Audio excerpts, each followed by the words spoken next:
Hi. Welcome to The History House. I'm Amar Saeed and you are watching History of the World Part 2 on your favorite YouTube channel, The History House. Please watch the complete video. Do not forget to subscribe this channel and like video in order to get very important and interesting videos on daily basis. In first part we have already discussed the influence of climate in the history of the world. Today we will discuss briefly about Australia, Europe, Asia and European Middle Age. Australia. There has been a long history of contact between Papuan peoples of the Papua New Guinea and the Aboriginal people. Aboriginal people seem to have lived a long time in the same environment as the now extinct Australian megafauna. Stories about that are told in the oral culture of many Aboriginal groups. Ancient Europe. The Hallstatt era is named after the city Hallstatt in Austria, where the first artifacts were found. It lasted from about 1200 BC to about 275 BC. There were different periods, which today are mainly told apart by the kinds of brooches used at the time. These brooches changed rather rapidly, and can therefore give us good guesses as to what time they came from. Hallstatt culture sites have been found in the east of France, in Switzerland, in the south of Germany, in Austria, in Slovenia and Croatia, northwestern Hungary, southwestern Slovakia and southern Moravia. The culture can be divided into an eastern and a western one quite easily. The dividing line runs through the Czech Republic and Austria, between longitudes 14 and 15 degrees east. In this time, the social structure developed into a hierarchy. This can be documented by various things that were added to graves. In the Bronze Age, people used to live in big settlements. As iron became available, trade routes changed. A new richer class evolved. Unlike before, these richer class people liked to live in big houses in the countryside, as a demonstration of their wealth. Funerals also changed, from cremation burials, to burials with stone coffins. The new upper class used their wealth for import goods, mostly from the Mediterranean. This shows the area of influence of the Hallstatt and Latène cultures. The core territory where the people from the Hallstatt culture settled about 800 BC is shown in dark yellow. Their area of influence by about 500 BC is a lighter tone of yellow. The core territories of the Latène culture by about 450 BC are in dark green. Their sphere of influence by about 50 BC is in a lighter tone of green. The other labels and colors on the map show major Celtic tribes and their sphere of influence. The Latène culture is a culture that lasted from about 500 BC to about 100 AD. It is named after the city of Latène, today, Marine-Épargne, next to Neuchâtel. It was influenced a lot by the Roman and Greek cultures. There are two sources for this. Objects found there, Romans and Greeks came in contact with the culture. They called them Celts, usually. They wrote about them. The most important work about them was written by Julius Caesar. It is called On the Gallic War, De Bello Gallico. The Celts basically lived in clans. Each clan was headed by a leader, which came from the Druids or the Bards. Women were much better off than with the Romans, they were almost equal to men. There was polygamy and polyandry, a man could have several women, a woman could have several men. Illyria is the part of West-South Balkan Peninsula populated by Illyrians whose descendants are Albanians. Illyrians lived in tribunes such as Epirus, Dardania, Talentia etc. They had their own language, the Illyrian language that was different from the Greek language and Latin. At the year 1000 BC the population of Illyria is estimated to be around 500,000. What is known today as ancient Greece is a very important period in history. Most people agree that it came after the Minoan and Mycenaean civilizations. It ended when the Romans invaded Greece, in 146 BC. Greek culture had a very powerful influence on later civilizations, especially the Romans. The Greeks developed what is now called a city-state, or a polis. There were many polises. Some of the more important ones were Athens, Sparta, Corinth and Thebes. The word politics comes from there. It literally means, things that are about the polis. Greek cities did not have much contact with each other, because of the mountains and many islands Greece is made up of. When a city no longer had enough food to care for all its citizens, some people were sent out to set up a new city. This was called a colony. Each city was independent, and ruled by someone within that city. Colonies also looked to the city where they originally came from for guidance. When Greece went to war, for example against the Persian Empire, there was an alliance of such city-states, against the Persians. There were also many wars between different city-states. There were many artists and philosophers who lived in that period. Most of them are still important for philosophy today. A well-known artist was Homer. He wrote epics about the war against the Trojans, and the early history of Greece.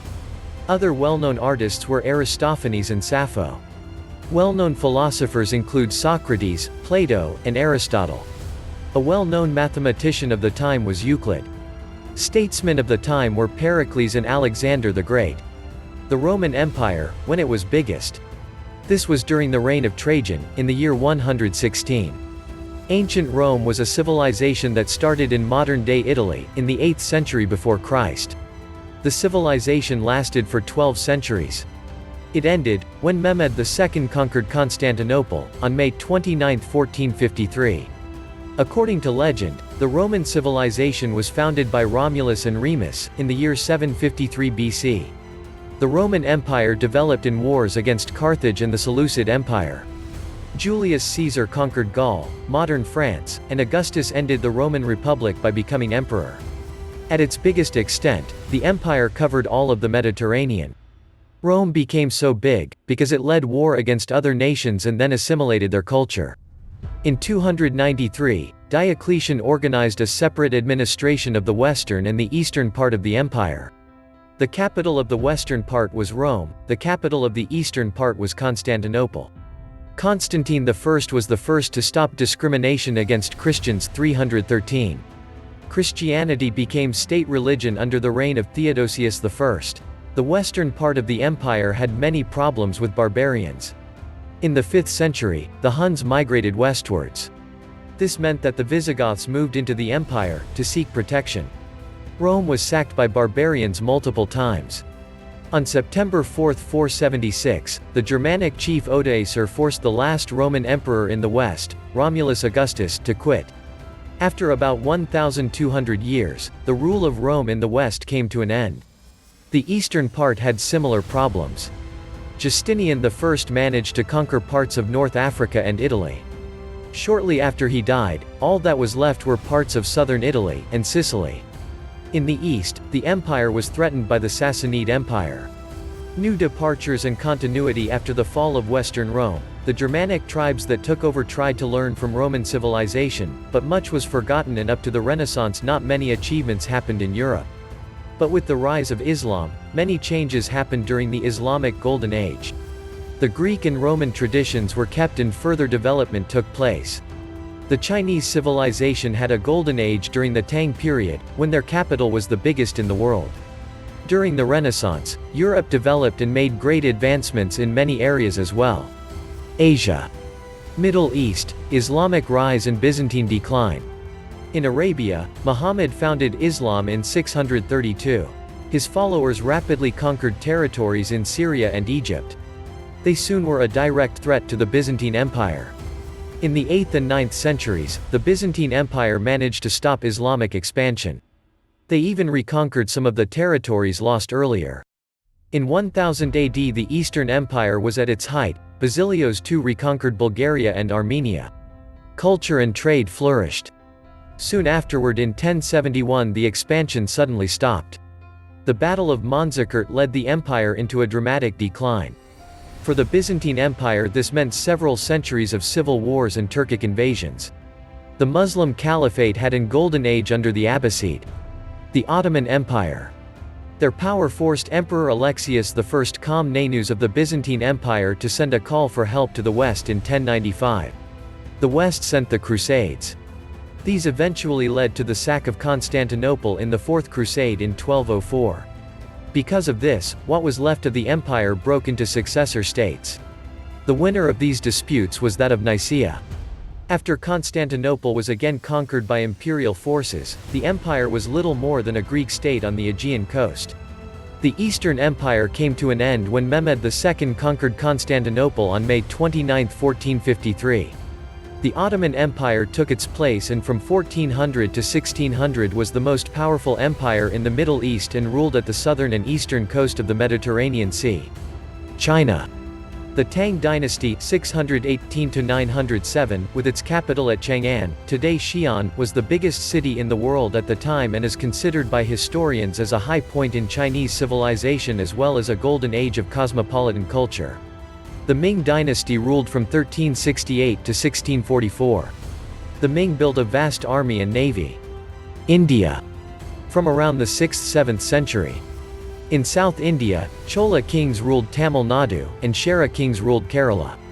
They had trading relationships with the Roman Empire to the west and Southeast Asia to the east. In North India, Rajputs ruled in many kingdoms. In 1336, two brothers named Harihara I and Bukka founded the Vijayanagara Empire in an area which is now in the Karnataka state of India. The most famous king of this empire was Krishnadevaraya. In 1565, rulers of this empire were defeated in a battle. But the empire continued for about the next 100 years. Northern India was ruled by Islamic sultans. Japan. The Heian period in Japan is famous for its art, poetry and literature. The writing system, kana, was developed.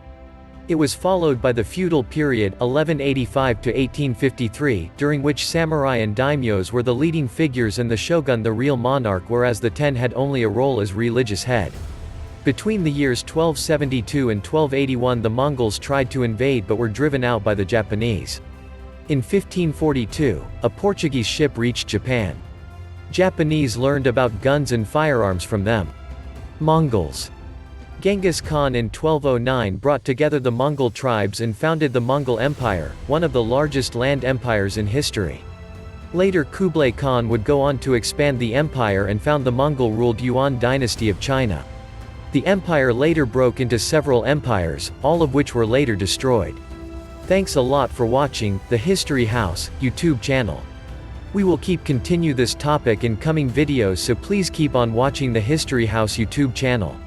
Please like this video and subscribe the channel in order to get very important and interesting videos on daily basis.